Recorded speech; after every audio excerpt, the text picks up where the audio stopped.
సొంత ఊరిలో రోడ్లు వేస్తున్నారట జూనియర్ ఎన్టీఆర్. తన తాతగారి ఊరిని తన సొంత ఊరిగా మార్చుకున్నారు జూనియర్ ఎన్టీఆర్.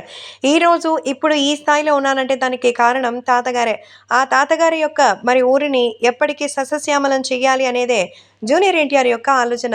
అందుకే నిమ్మకూరులో ఇప్పుడు రోడ్లు వేయిస్తున్నట్టుగా అయితే సమాచారం. నిమ్మకూరులో రోడ్లు వేయించి వాళ్ళకి ఏ రకమైన ఇబ్బంది లేకుండా చూడాలనేదే జూనియర్ ఎన్టీఆర్ యొక్క ఆలోచన. కాబట్టి తాతగారు ఊరు నిమ్మకూరులో యంగ్ టైగర్ ఎన్టీఆర్ రోడ్లు వేయిస్తున్నారని తెలిసి అందరూ ఆశ్చర్యపోయారు.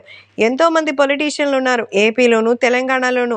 కానీ ఎవరు కూడా తమ సొంత డబ్బులతో తమ సొంత ఊళ్ళు బాగు చేయాలని అనుకున్న వాళ్ళైతే అస్సలు లేదని, ఒకవేళ అనుకుంటే మాత్రం ఇది చాలా గొప్ప విషయం. ఎందుకంటే ఇప్పుడున్నటువంటి పరిస్థితుల్లో ఎప్పుడు ఎవరు ఎలా వెళ్తారనేది కూడా తెలియడం లేదు. కానీ ఇప్పుడు జూనియర్ ఎన్టీఆర్ తను సంపాదించిన డబ్బులతో తన ఊరి కోసం, అంటే తన తాతగారు పుట్టిన ఊరి కోసం దాదాపు ఎన్నో కోట్లు ఖర్చు పెట్టి ఇలా రోడ్లు వేయిస్తున్నారని తెలిసి అందరూ ఆనందపడుతున్నారు.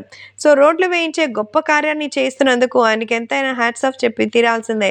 కాబట్టి ఇప్పుడు సోషల్ మీడియాలో సైతం ఎంతో వైరల్ అవుతోంది. ఇక అభిమానులు కూడా జూనియర్ ఎన్టీఆర్ నిమ్మకూరులో తన సొంత డబ్బులతో రోడ్లు వేయిస్తున్నారని తెలిసి శభాష్ అంటూ మెచ్చుకుంటున్నారు. సో జూనియర్ ఎన్టీఆర్ గురించి ఇంక చెప్పాల్సింది ఏముంది? ఎన్టీఆర్ కానీ పొలిటికల్గా వస్తే భారీగా విజయం సాధిస్తారనే సంగతి ప్రత్యేకంగా చెప్పాల్సిన అవసరం లేదు. కాబట్టి సోషల్ మీడియాలో సైతం ఈ విషయాలు ఎంతగానో వైరల్ అవుతోంది. తారక్కి సంబంధించిన ఈ విషయం మాత్రం ఎంతగానో సెన్సేషన్ అవుతోంది. తన తాతగారి ఊరు చిరస్థాయిగా నిలిచిపోవాలని, ఎలాంటి లోటు అందులో ఉండకూడదని కోరుకుంటున్నారు జూనియర్ ఎన్టీఆర్.